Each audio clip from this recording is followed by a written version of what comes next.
Back to Power Play, a somber day in the country and especially in Nova Scotia as we continue to process the tragic loss of life. At least 18 Canadians killed in the worst mass killing in our nation's history. The suspect is dead as well. But as we mourn the 18, we must also look ahead to how this tragedy might be prevented in the future. Look at these faces, gosh. For more on this, I'm joined now by the Public Safety Minister Bill Blair. He's in Ottawa. Minister, I know you share all of our deep condolences in this, and as a former officer, the loss, of course, of one heroic RCMP officer, Heidi Stevenson. Can you give us any sense of where things stand in the investigation and where they're going on this? Yeah, I've had a number of meetings and discussions with Commissioner Lucky. I've also had the opportunity to speak today with Heidi's husband and her parents and her family.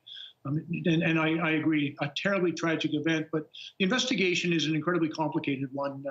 Evan, it's appropriate to understand, that there are 16 different crime scenes. This has been spread out over 50 kilometers, and it's a criminal event that took place over several hours. And so, the RCMP have been working diligently on this throughout the beginning of the event until its conclusion, but they are finding that there are victims in places that have been burnt out, and identifying those victims is a challenge, and they're also finding victims in other places where there were fires, for example. And so enormously challenging, and the RCMP, and I also know this from experience, as they work through this, a lot of the information they had and believed to be true in the early hours of the investigation is certainly proving to be incomplete.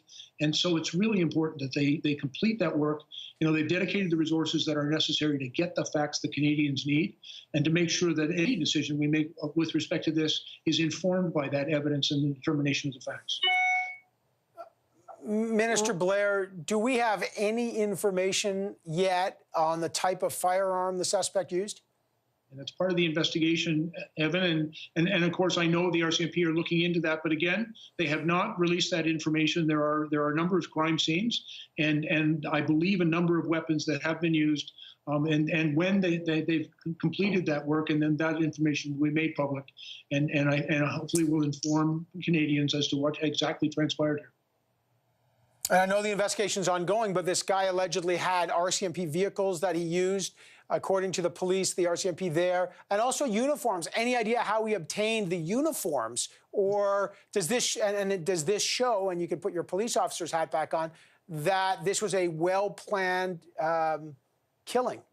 I'm not going to speculate on motive or any pre-planning that may have gone into this, but at the same time, I don't disagree with you, Evan, and I think we're all very concerned about the use of a mock-up RCMP vehicle or police uniforms, and how that police are trusted in our society and in our community, and how that trust may have been abused and betrayed by this individual to perpetrate his crimes is something that I know the RCMP will be looking into thoroughly. And when we have all the facts, I think it's something that will. It is a very serious and legitimate concern.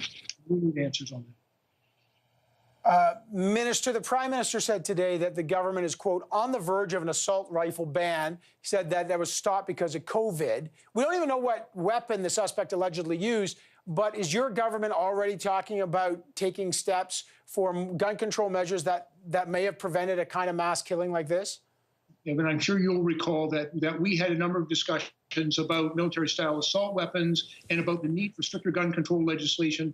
That was a conversation that began last year, and we campaigned on that. I think we've been absolutely clear of our intention to bring forward stricter gun control legislation to help keep communities safe, and in particular to take strong action to rid military-style weapons from our community. I don't know what weapons were used in this, and quite frankly, I am deeply concerned about any politicization of the events, the terrible tragedy that has taken place.